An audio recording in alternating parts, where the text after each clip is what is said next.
There's rather a lot of MPs standing down at the next election. I'm not sure when the next election is, whether it's going to be a snap election suddenly hastily announced in May, or maybe it'll be on in November. But in the meantime, a number of MPs are considering their position, it would appear, and they're standing down. About 96, I understand the figure is. Have a look at this website here. This is from the Institute for Government. MPs standing down at next election. How many MPs are standing down at the next election and why? I just thought we'd have a little look at this because it's quite curious. Why would a successful government like the Conservative Party have so many MPs dropping down like flies? It's almost as if they've died suddenly, but I don't think they took the serum.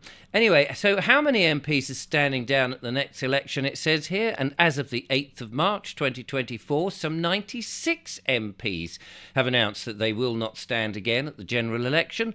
The most recent MP to announce that they're not standing down was the former Prime Minister Theresa May, who has been with the government in Maidenhead since 1997. She's the one, isn't she, that said, many people have said this, that the police, of course, are only there by consent.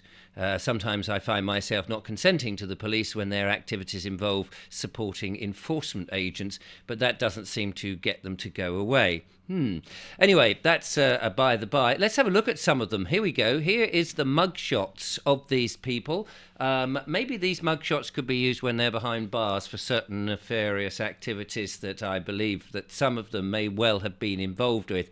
We saw the other day, did we not, the scandal that Gary Waterman spoke about when he was talking about all the different companies that have been set up and operating fraudulently in these boiler room type situations. And so you can see tons for Conservative here. Not so many for Labour. I suppose they still hope that they might get in and run the country. And then the Scottish Nationals and a few independents. It's good to see that Caroline Lucas is stepping down, the Green Party lady who is a bit weird. Anyway, so which parties do they belong to, it says. I think we've just seen that. Most of the MPs who are standing down are Conservatives, 60 of them at this present moment. And there's a little bit of a bar chart for you to go bah, like sheep would do. And how many do normally stand down? Well, that's interesting because it says here in 2010, the election saw 150 MPs stand down, mainly from the Labour Party. That was because I think they knew that they'd had it at that point, did they not? Some of the MPs have announced that they would stand down in response to the expenses scandal. Yes, well, there's a lot of scandal going on at the moment, so maybe they have big reasons to be standing down. How long have MPs been standing down in the Commons? MPs, Conservative MPs who are standing down are most likely to be from the 2010 intake, which means they've not been there terribly long. And why are MPs standing? Well, this is the question. This is the big question. Some MPs are retiring from politics, it says, because they've had long careers in the Commons, and it cites a couple of those. And many are stepping down, however, are comparatively young, which is unusual. But then they talk about, wanting to spend time with their family, that old chestnut, or that the Westminster culture, it says here, is outdated and toxic. And all those sort of things. Curiously, and there's a graph. Oh, where's the picture gone? There it is. There's a graph of all of that, and here's some of the seats in which they have decided to step away from. And it's interesting. It's sort of almost like a little beehive, isn't it? With a few bees dying off. Anyway, I'll leave the link in the description, and you can peruse that and see exactly who is standing down. And some of those figures are quite interesting. Some of those figures, of course, were quite prominent in the event that happened in 2020. A lot of them telling us to do certain things, either to stay inside, don't go out, abide by the rules, don't hug your granny, don't infect anybody with certain things, and then encouraging you to take certain medical interventions. Now they're sort of going, now that we can't hide the bodies, now that more people are sort of dropping down very rapidly, and the ambulance is racing to the hospital full with lifeless corpses every 20 seconds, I think some of these MPs are beginning to get somewhat nervous. And why not? Because This is the year of the great revelations. As we've seen, as I said earlier, Gary Waterman, ex-policeman, former policeman, has been exposing the connections with those people in that house who have been doing some very, very naughty things. And we've seen, of course, that people are also dropping down, as I said before, and then there are a multitude of other scandals associated with that, with the PPE that we've seen, all the sort of backhanded deals. Scandals are rife. We know that the MPs lie. That's part of their training, to not tell the truth.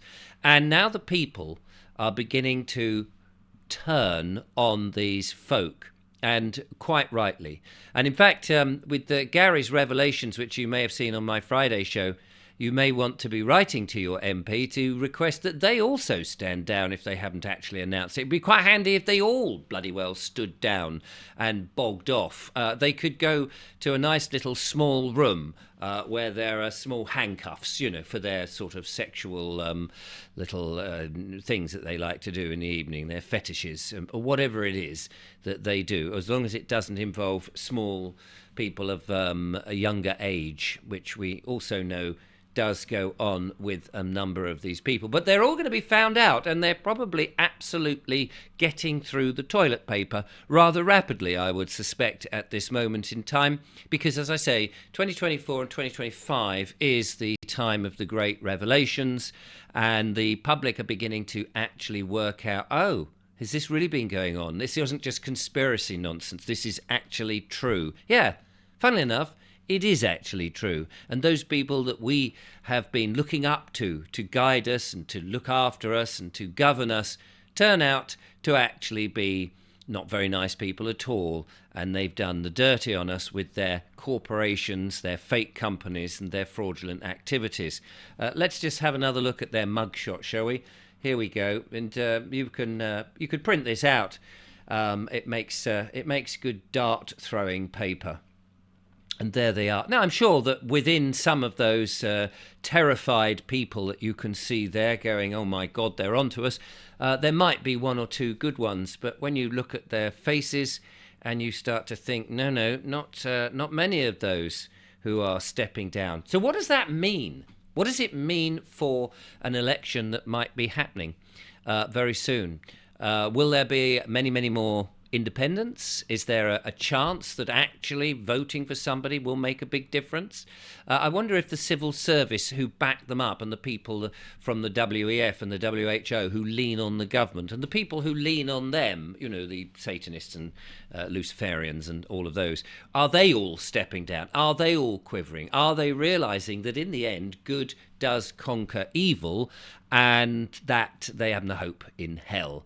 And in fact, even Satan himself is probably bolting the door and running off into the big fires that he's got down there. Let's hope he is. Let's hope that's the situation, because we don't need these people. They proved themselves pretty worthless, pretty incompetent, pretty evil, and pretty unwanted. And so I'm looking at them there now, and let's say goodbye and good riddance to most of those. As I say, if you've got your favourite there who's been very helpful, then fair enough. That's nice, isn't it? It's been very good. But most of those, I think, I'm quite thrilled that they're stepping down. Perhaps there is a new calibre of people, honourable people, who will actually do something for this country and stand up for the people. I don't know if you've noticed it. Everywhere I look now, you're hearing "we the people" being expressed. We the people. It does seem the tables are being turned, that we the people are coming back